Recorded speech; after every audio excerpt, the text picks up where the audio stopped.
After we complete run second order buckling analysis, I want to fit the buckling on the raster. Click on the beam, Control select,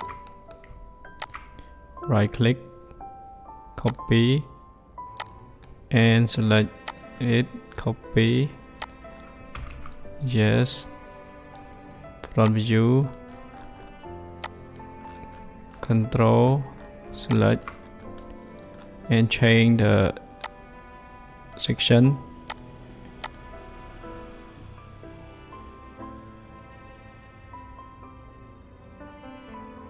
Yeah, 200.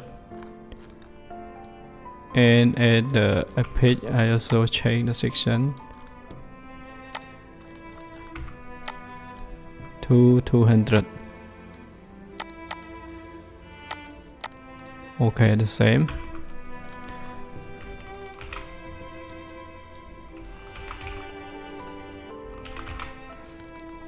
Come back, run the second order buckling analysis. Click on OK. And check for the first mode.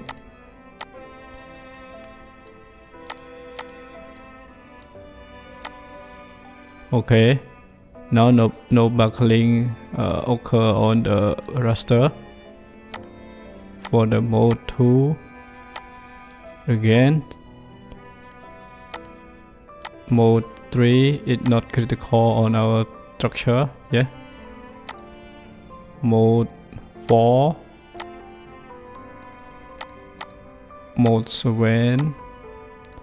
Continue to check in the design to make sure everything is working fine with our concept. Okay, so we had to switch.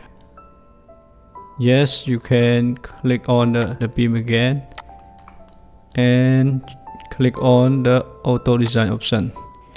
The software will be run and update the section to part requirement automatically. Don't worry. Just use the option. Okay, click design or static. Yes, we complete our analysis and design. Everything is working fine right now. We pass the requirement in serviceability and ultimate strength. We can continue to other part. I hope you enjoyed the tutorial. Thank you for your watching. Thank you.